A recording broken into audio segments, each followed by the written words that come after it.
All right, can everybody hear me all right? Okay, good deal. Couple things here. As I was getting ready to make my remarks in preparation for today, I wasn't quite sure how the panel was going to look, so what I did was I prepared some remarks as well as I came up with some things that I thought you all might be interested in. But I have some prepared remarks which really go out to the military that are in uniform here or those of you that have served that I would like to share just as I start. And with giving full credit, I took a little bit of this from General Kelly, who some of you may know. He served as Chief of Staff for the current president at one point. But in any case, I'll share these with you. I would like to thank Molly. Thank you for letting me be here and sharing with the group here. 18 years ago, 4 commercial aircraft took off from Boston, Newark, and Washington. They took off fully loaded with men, women, and children, all innocent and all soon to die. These aircraft were targeted at the World Trade Towers in New York, the Pentagon, and likely the Capitol in Washington, D.C.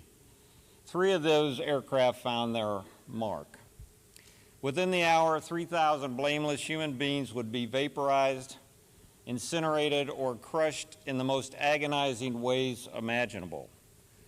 The most wretched among them, over 200, driven mad by heat, hopelessness, and utter desperation, leapt to their deaths from 1,000 feet above lower Manhattan. We soon learned hundreds more were murdered at the Pentagon and in a Pennsylvania field. Once the buildings collapsed and the immensity of the attack began to register, most of us had no idea about what to do or where to turn. As a nation, we were scared like we had not been scared for generations. Parents hugged their children to gain as much as to give comfort. Strangers embraced in the streets, stunned and crying on one another's shoulders, seeking solace as much to give it. Instantaneously, American patriotism soared as the last not as the last refuge, as our national cynical class would say, but in the darkest times when Americans seek refuge in family and in country. There was, however, a small segment of America that made very different choices that day. Actions the rest of America stood in awe of on 9/11. They were our firefighters and police. Their ranks decimated that day as they ran towards, not away from danger and certain death. They were doing what they'd sworn to do, protect and serve, and went to their graves having fulfilled their sacred oaths. A plastic flag in their car window was not their response to the murderous assault on our country. No, their response was a commitment to protect the nation, swearing an oath to their God to do so to their deaths. These are our hometown heroes, the police, the firefighters, and in fact the military, of whom we can say because of them and people like them who risked all to protect millions, we are safe. American civilian and military protectors, both here and abroad, have alongside them the services represented in this room. You men and women know who you are, and you know why you serve. By doing so, you keep the wolf from our door. Our allies, some of whom are on the Resiliency Institute's board of directors, are also not immune from the scourge of terrorism, as we have seen too many times on 7/7/2005 in London, the night club in Bali, or as evidenced by the Toronto 18 in Canada, and obviously in Israel where there's problems all the time. And this enemy is not going away. In fact, many of you will be more knowledgeable about what I recently heard, and that is that the U.S. is moving their U.S. Air Force Strategic Command from Qatar to South Carolina here in the United States. Based on what just happened in Saudi Arabia, we know that we remain vulnerable to attack, and we know we will be hit again. You and the others I have mentioned have fought these enemies and a myriad of others to a standstill and have never for a second wondered why. You signed up for this and understand our struggle remains. I serve on a board called the Families of the Wounded Fund, where we honor those sons and daughters, brothers and sisters who have given limb and other parts of themselves to the global war on terror. And I'm thrilled to see here the Wounded Warrior Project as well, and that they're a sponsor of the National Resilience Institute based on their mission. I thank you for that as well. I mention this because the work they do is also your work. It is critical and it goes on. There is no doubt that this threat will be with us for 20 years or more and will extend beyond your tenure in service into the next generations. Look at the war in Afghanistan. It started before some of those serving in that theater were even born. Why do I bring all this up in this particular forum? Well, we're here to examine leadership through the eyes of the National Resilience Institute and what the National Resilience Institute stands for. In my research, I decided to start by looking up the meaning of the word resilience. When I found a definition from the dictionary, it basically said, 1, the capacity to recover quickly from difficulties, and then semicolon, toughness, and then 2, an ability to recover from or adjust easily to misfortune or change. These definitions are at the core of a great nation's or a great leader's character. Along with credibility and integrity, resilience is part of the essence of being a great leader.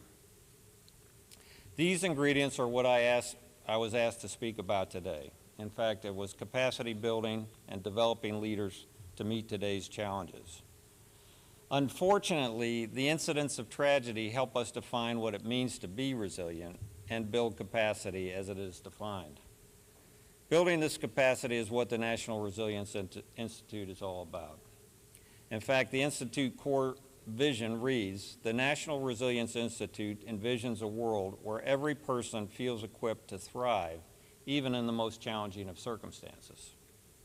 Their vision statement continues, we work toward this vision by serving as a central hub for research-informed ways to help the helpers strengthen others, resulting in lives of connection, purpose, hope, and well-being. As we discuss resiliency today, it is not something that those of us in this room do not understand. It is that we need to be reminded. I contend that resilience and leadership are intertwined like a well-coiled rope. Half of leadership is just showing up and being willing, taking the initiative to be about something greater than yourself. The other half is developing our capacity, studying great leaders, putting ourselves in positions of leadership, serving others, and giving ourselves to a worthy cause greater than ourselves. These are the foundations of developing leadership. These are the struggles that develop character. These actions are the essence of what it means to build capacity. As a parent, and I have 2 children, I always tell them I don't mind if they struggle. In fact, I encourage it. However, I do not want them to suffer. In fact, no one should really ever have to suffer. If I understand it right, this is the essence of, again, what the National Resiliency Institute is all about. The Institute was launched with the understanding that suffering should not go unnoticed, and those of us that can help should have a moral obligation to do so. Those of you who are involved in global policing, and I would say that anybody here in a uniform is involved with that, those of us that are part of the great democracies, and those of us who have been given the gift of social equality should feel an inherent need to serve. As a democracy, we the people is every one of us. Those of you who are on the streets protecting us in places all over the globe and taking the fight to our enemies or helping those who are suffering, you are whom I'm referring to. Your work that is dedicated to protecting and serving the public is critical to our welfare and our prosperity. It demonstrates by example what is proper. It promotes purpose, hope, and well-being. It was out of this spirit that the National Resiliency Institute got its start. And I'm making a great leap here, but I'm also assuming it's the reason I was asked to speak here today. As you learned from my introduction, I served in the Marine Corps and then in the FBI, including a tour on the FBI's hostage rescue team, and I'll talk briefly about that when I finish these prepared remarks. I understand that the freedom we enjoy is paid by the leadership of those women and men who are willing to live in uncomfortable places, and in many cases, as you in the military have done, do so for years on end. I also know that the world can be a dangerous place where people will do harm just because you look different, you talk different, or you worship differently. Why do I say all this? Because developing leaders to meet today's challenges is exemplified by the work you do, and frankly, there are no greater challenges than those the military and civilian emergency responders must deal with. So this brings me to the heart and purpose of this message. My goal is to have you recognize the importance of the work you do, remind you that capacity building comes from serving others, acknowledge your devotion to something greater than yourselves, and recognize that you are willingly putting yourselves in positions of leadership. Why? Because today's challenges are hard work. Being in the military is difficult, and frankly, the work you do is very, very important. Along with our closest allies, the United States is still the world's leader. I'm literally all over the globe in the work that I do. In fact, I just got back from being in France and then Azerbaijan and then Qatar for the last 3 weeks. And I meet people from the former Soviet space and in places like Taiwan, and the rest of the free world still looks to us and our partner countries for leadership. Look at what's going on in Hong Kong right now. They're celebrating the 70th anniversary of communism. And you see in Hong Kong people demonstrating for democracy, waving American and British flags as a symbol of what they look to us for. They look to our great and good institutions that have established a foundation for the rule of law over the rule of man. They look to our allies and to us to stand in the breach when freedom is being taken from them. They look to us for purpose, hope, and well-being. But as Ronald Reagan said, we are only one generation away from losing our way. And it is up to us to remain resilient against those who tear down the fabric of our open and free societies. So what must we do? We must lead by example. I heard that just on the panel here. We must lead by example. We must build our capacity to demonstrate for the next generation what strengthening others' purpose and hope look like. We must dedicate ourselves to a worthy cause bigger than ourselves. We must recover quickly when difficulties occur and adjust easily to misfortune or change when it happens. We must volunteer for leadership positions that make us stretch and grow, and we must remain tough. And we must do this with credibility and integrity. This is what leadership and capacity building is all about. And as someone who is no longer directly in the fight, I want to thank you for the work that you're doing. Now, having said that, those are my prepared remarks, but I'd like to talk just briefly because I was on the FBI's hostage rescue team, and I did spend 24 years in a bureau after serving in the military. So I have a little bit of perspective from that standpoint. And one of the things that I thought I'd share with you was after we were attacked on 9/11, one of the things that I was able to do with the help of other people was I was running the Leadership Development Institute at the FBI Academy, and we were looking for a way to bring the countries that really are our best allies, the ones that have fought with us all the way back to World War I. And what we did was we brought together people from the law enforcement intelligence services from the United Kingdom, from Canada, and also Australia. And we created something on a global scale called the Leadership and Counterterrorism Program. And Rod Connect, who you heard from earlier, is a graduate of that program. In fact, he's a past president of our Alumni Association. But my point to you is to say that as a resilient nation, what we did was we tried to look to our greatest allies for support to try to create something to deter this global effect of terrorism that is on our doorstep and is going to remain for the next 20, 40, 60, 80 years. We don't know, but it's obviously not going away anytime soon. So from a global standpoint, if you're looking at resilience, you're looking at what can we do to protect ourselves. And your role in here, you that are in uniform, that are serving on this front line today and have volunteered for that, you are a big part of that process. The other thing I wanted to talk to you about, just on a more personal level, was I was involved in a situation called Waco years ago. Many of you are aware of that.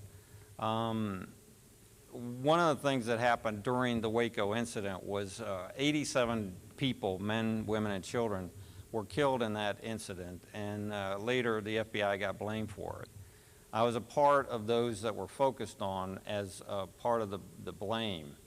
And it really was an interesting process because that lasted for about 8 years with a bunch of congressional inquiries at the highest level. Eventually there was a special prosecutor in the form of a former Senator Danforth, who was involved in investigating that situation. But my point to you is, in terms of the resiliency that was involved with that, a couple of lessons were learned from that. One of which is that, as has been discussed here today, and it's been a wonderful day of both reflection and learning for me, hearing from all these different people talk about resiliency. From my personal standpoint, we were being harshly criticized in the press for years, as well as by members of our own agency, as if we had done something wrong. And it was a very interesting time because in terms of resiliency, we really had to look to ourselves for trying to get through this. And I share this with you because the leadership in the organization, and let me see, do we have any press in the room? Is there any press in here? Okay, good. You